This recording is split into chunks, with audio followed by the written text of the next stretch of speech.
We've got some. Hey, I'm Luis. And I'm Luis. And you're listening to the Content is Profit podcast. We spent the last 4 years learning the strategies and techniques from some of the top marketers in the world on how to create content that turns into profit. And today, we're bringing them to you so you can take action immediately and start creating real content momentum. If you'd like to learn more about how to turn your content into profit, go to contentisprofit.com. Oh, yeah. Yeah, before we actually start with this, I want to tell a little story. That's okay. For everybody there seeing, right? So how was the $1.6 million in a day possible?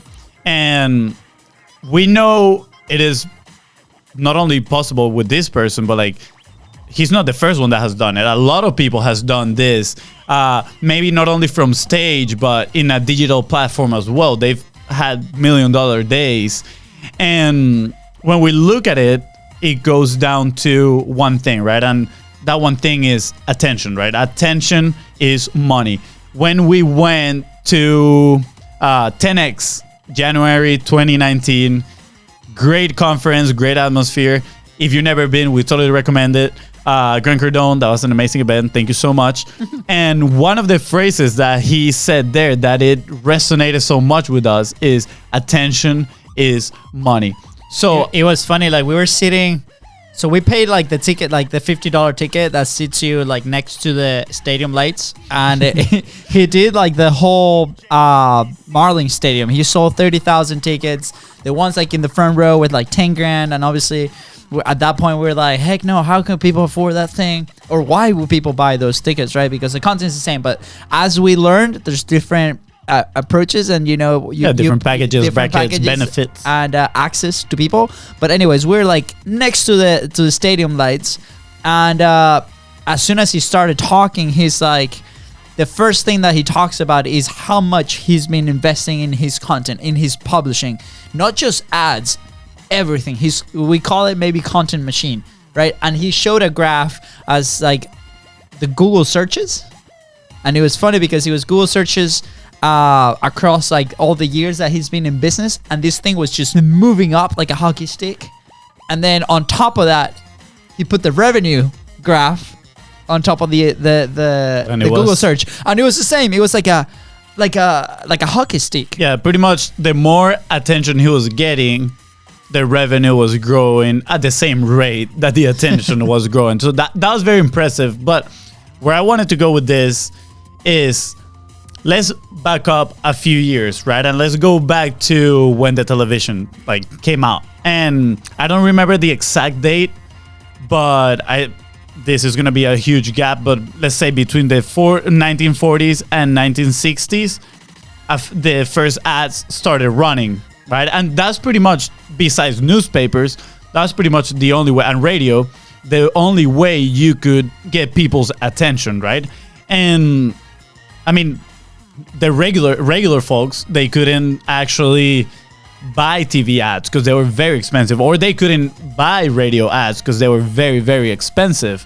So the internet has changed a lot of the game, because at this point, only big companies can advertise, right? And I mean, we're used to it before what the internet 2.0, what it is right now, web 2.0, social media, all that.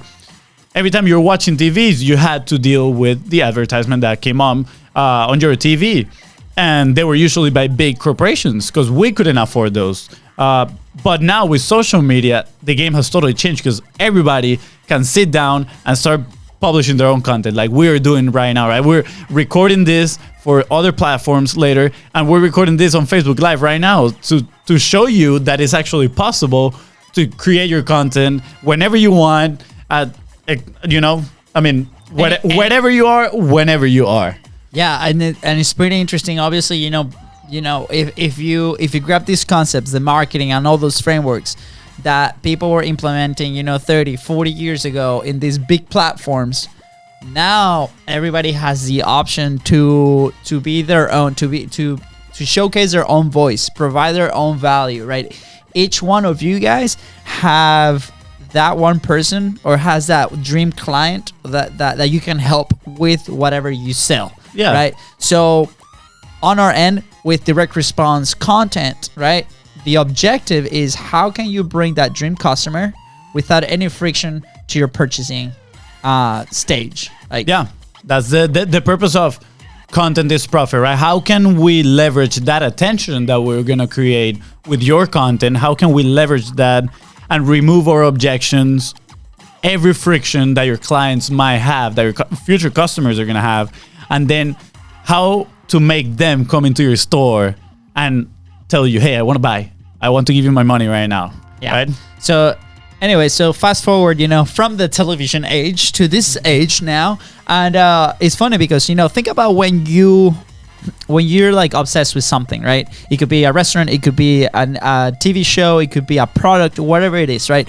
What do we do immediately? I know that I go to my phone and I start like looking for different things and researching content, and I'm going to Wikipedia, I'm going to any sites, I'm going to Instagram and stuff like that, right? So a couple months ago, we got obsessed over this new guy that was coming up in the marketing space. And his story was pretty interesting, right? Because he was one of the lead funnel builders. And if you guys don't know what a sales funnel is, let me know in the comments, or you can go watch the episode before. We explain a little bit what it is there. But he was the lead funnel builder for this big company, right?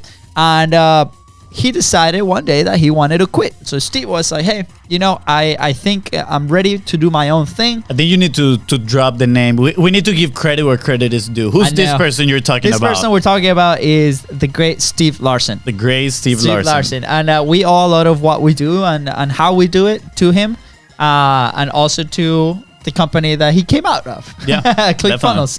So anyway, so he was like working directly with this great marketer called Russell Branson, and when it was time to finally go, right, he's like looking for advice, and Russell was like, if you do one thing from now, moving forward, let that one thing be published. You got to publish. And Steve was like, heck no, I'm okay. I know funnels, I know how to sell, I'm not gonna publish. And Russell's like, publish. You got to. So anyway, and it's funny because like we're part of that kind of community, and we've heard this story plenty of times. But he was telling us in his program, we ended up going to Boise, and he ended up telling this story, and he was like, look, this happened a year and a half ago, and it was like few months that I did not publish anything. I was struggling, and it wasn't until I started publishing that I started to get traction. Yeah, I mean, it's, again, the word is attention. If you don't publish, if you don't make noise, and again, I don't want you to confuse making noise with like randomly publishing content. There has to be a structure that goes with it. But if there's no noise coming from you, how's other people gonna see your business, right? How they're gonna know about you if you're not putting yourself out there? So we totally understand the fear of publishing, because that was us for 3 years, literally for 3 years. We knew we needed to create content. We knew we needed to get ourselves out there, but the fear, the fear of getting in front of the camera, right? The fear of the world seeing who you really are and what you really believe and what problem you're gonna solve. That was a big fear for us, just getting in front of the camera and showing all that to everybody. So, I mean, I hope this is a little motivation too for you to step in front of the camera. It doesn't have to be a crazy setup. It can be just your phone and share your message with everybody. Yeah, so I wanna share a little bit of a story. Like as you know, like I used to work in the fitness industry, selling memberships for different fitness studios. And when we started looking at social or content to do these kind of things, we had these coaches that would perform like crazy in front of 30 people for a full hour, 3 hours in a row, and then we'll put a camera in front of their faces, and they will like stutter. They will not know what to do, what to say, and we're they like, couldn't say it. Just be yourself, right? And we totally understand that there's that fear. So what we started to do was just like sneak in and have a conversation, pre-plan what we were gonna say, so they were a little bit more comfortable. Sometimes we would even turn on the camera while we were having these conversations, so they didn't know us recording, and they would act normal and just give us the whole information. And then at the end, we were like, yeah, we just recorded all that. And they're like, wait, what? And they would get like all nervous, like, are you sure? Is that good? It's like, it's perfect. Just being yourself. Yep, that's it. So at the time, we didn't call it direct response content because we weren't having the direct response element into this content. It was just content out there that we were putting. The main goal for that time was to keep our members internally engaged, and there's different ways to do that. But as we move and we progress in our journey, we started identifying these things that will talk the same as direct response. So we're like, okay, what are those elements that will make that content so valuable, and how can we direct them, these dream clients, into a sale eventually, right? How can you design your content, your publishing strategy, so you can acquire more customers? And that's when we landed on direct response, right? So, and for you that, like, for those that don't know what direct response stands for, it's pretty much a piece of content, a piece of marketing that needs that asks for an action after the whole piece of content has come across. Wow, that I struggle on that one. That was a real tough one. It's pretty clear in here. Not so clear when I said it. But it's pretty much you ask for an action after you tell them your piece of content. So, for example, it could be a call to action. It could be, hey guys, just go to Facebook, like and share the post. That could be the whole action you want from that one. With when you own a business, when you're running your own business, usually the call to action is you tell them to go to a certain page so they can become a lead or they can become a customer, right? You always need to tell them, ask them to take action, because if you don't tell them, they're not gonna know what to do. Yeah. All right, that was a big parenthesis. Big parenthesis.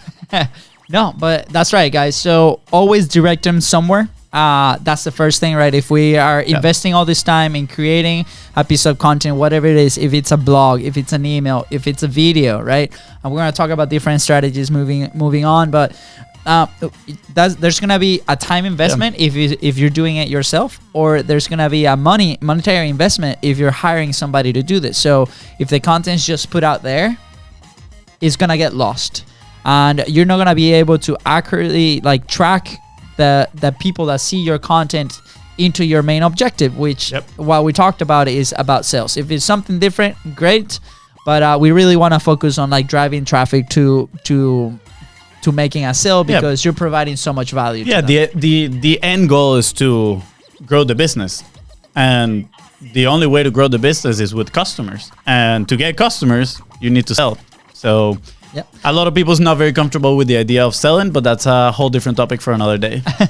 Yeah. So here's my 2 cents, right? You as a business, you're providing a ton of value, right? So if you own a business or if you sell something, my understanding is that you are providing the best product for your dream customer. So if you provide the best product for your best customer, why not offering the product to your dream customer? So it's funny because we work with different studios or fitness locations, and we're like, hey, how many times do we need to publish a day? How many emails do we need to send a day? And we're like, as many as you can. Obviously there's different frameworks that we can follow, but as far as putting content out there, if it's valuable for your dream client, those people are going to be attracted to you, and eventually, right, if they consume enough of your content, then they will become that dream client. Yeah, is that binging element that you mentioned before, that you were asking, what do you do when you get presented with an offer, right? Yes, I go to a Facebook page, Instagram page, and I start binging on their content. And the idea of that content is to create trust between the business and the customer. So when people, and we've got this question multiple times, and when they ask, how many times should I post a day, right? Honestly, that's one of my favorite questions, because it's like he just said, hey, if you believe in what you're selling is the right solution for the problem that you're tackling, then you should post as many times as you can, and you should offer them your solution as many times as you can, right? If they are not the right customer at the right time and they decide to tune out, that's totally okay. I think you need to be okay with the idea that some people are gonna fall off the process. They're just gonna say, no, I don't want to listen to what you have to say right now. But maybe in a few months they're gonna be ready for your solution. Yeah. So in our industry, we work directly with fitness studios. We work with dentists. We worked with dietitians too. A little bit of everything right now. But with the fitness industry in itself. It takes 12 to 15 points of contact to make that sale. Imagine like all the competition that you guys have out there, right? There's different people that will require different services. There's a yoga studio, the Pilates, the Orange Theories, the CrossFits. There's different things that people are looking for different options, right? So what if, right, instead of them coming to your studio and then giving them a free class that will require time for your coaches, staff, sales processes, right? And then we have to follow up with them again.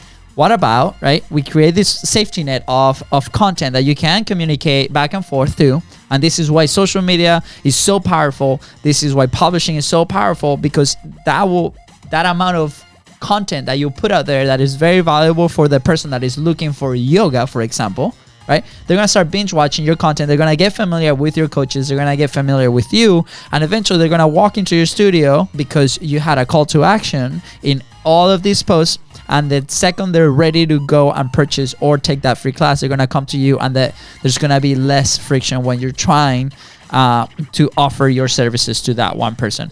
Yeah, totally. I agree 120% with you, brother. Thank you. More than 100. I feel so excited. Yeah. Thank you. Thank you. Thank you. Big round of applause, guys. Let's go. All right. And it's funny, I have a little example here. So, and I will touch on this a little bit. We'll deep dive. Yep. But we've been doing this Facebook Live experiment. Because everybody's like, oh my God, I don't know if I can publish more than one a day. I don't know if I should. And it's funny because we've been studying all these great marketers that obviously have millions of followers. But they do have millions of followers because of this simple reason.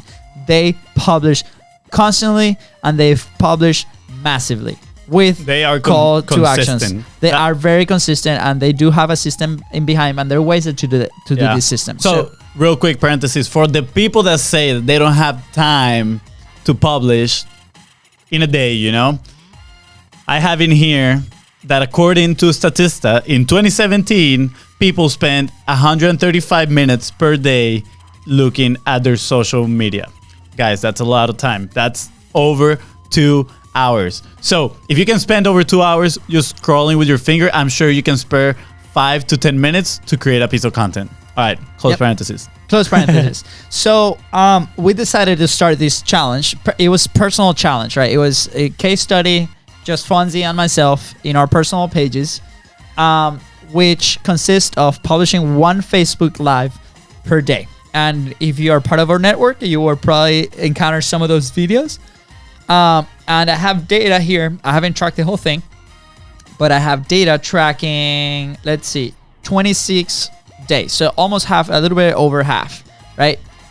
In 26 days, the total production time was 2.4 hours. So 2 hours and 40 minutes. 2.4 hours. That's just what you would spend in one day scrolling in social media. 2 hours and 40 minutes just recording. So that's about, so put it in perspective, that's about 40 minutes a week. Yeah. Which translates to 5 minutes per day. 5 minutes per day, guys. 5 minutes per day against the 2 hours that you spend per day scrolling through social media. And I know what you're thinking. It's like, okay, but how does that translate into money, right? Because with direct response content, we got to track it to money. Yeah, we need to track it to the results. Yeah. Just keep in mind, for this experiment, we did not have a functioning landing page. We did. But the functioning landing page was for people to ask us questions, right? Because we are looking to grow our audience. We want more people to get invested into contentisprofit.com. So our call to action was, hey, if you think this was helpful, just go to contentisprofit.com and drop us a question. So that's for you too right now. Yeah, still active. So you can go and ask us any questions you may like. But so even though we were getting people to the page, right? Money-wise, these are some of the things that trickled from those 5 minutes a day. We were able to raise our consulting hours to $250 per hour. So we booked one consulting hour at $250. Then we had a pre-sale for our 6-week masterclass that we're launching on February 10th. So if you're listening to this podcast before that, just make sure to stay tuned in our social medias. Go to contentisprofit.com, drop your email because you will get access to the pre-sale of that content. You will be notified. You will be notified. So that is about $1,000. This happened about day 2 of publishing. Then we had a 2-hour consulting session, $500. Then we had another 1-hour consulting session, $250. Then we had a gig. We actually spoke in front of college audience. Oh yeah, that was very exciting. Actually, we went back to school we graduated from, and a communications teacher. She invited us to speak to her audience, to her students, and it was awesome because we tested a little bit of the frameworks that we use for selling. We didn't sell them anything, if that's what you're thinking. We didn't sell anything to the students, but it was great. We actually saw students taking notes, and we're like, what? Like, that's awesome. That was pretty awesome. We actually got an interview with a YouTube channel that had over 40,000 views over in Europe. We had that escalated into a new partnership with an agency in South America that operates in Panama and Venezuela. And we actually got reached out and we closed a deal that is almost $10,000. So, monetary value, that was actually a success. So if you add all that up, is about $12,000 just for publishing Facebook Lives 26 times, which is 5 minutes a day. Yep. So my question to you is, do you have 5 minutes that you can take away from your 2 hours a day scrolling time to create some content? Do you think you can do that? I think you can. I'm sure they can. Yeah. So homework for today as we are wrapping up. Wait. Before we do the homework, I mean, we told you, right? Like, we started. What was that one thing that got Steve? Because that's the guy that was on stage. I'm dropping names. I almost forgot. What was the one thing that got Steve to a $1.6 million day, right? And I mean, if you've been paying attention to what we've been saying this whole episode, I think you got the answer by now. I think you got the answer by now. Is his publishing, right? He was being consistent. Thanks to his publishing, he managed to get 600 people to Boise, Idaho. I was included. Yep. And sold about 10% of the room, if I'm not mistaken, or a little bit over 10% of the room into his next program, generating $1.6 million in a day, guys. So, unlike him, like we said before, many others have done the same thing, not only selling from stage, but online. And that was the whole premise of the episode, right? Be consistent. Yep. Get attention from people. And how can we do this? How? Publishing. Consistently. Consistent publishing, guys. So as we move forward with that podcast, we're going to be discussing different frameworks, different strategies. We're going to be bringing people along that are having a lot of success with publishing, sharing their strategies, sharing their results. So you guys can get excited, motivated, and ready to go. Now, we want to leave you with a little bit of a homework. Oh, yeah. So for this, right, the only thing that you got to do is choose the platform that you like, either blog, Facebook, Instagram, and make a Facebook Live or an Instagram Live or write a blog and ask the people, what do they want to hear about? If you're known as a fitness guy, if you're known as a dietitian, if you're known like the guru, I don't know if you're a guru, but the soccer guy, the football guy, the basketball guy, ask them what do they want to know. Yep. Just remember, you've done something throughout your life that you're very good at and that you can share with people, that you can teach them about.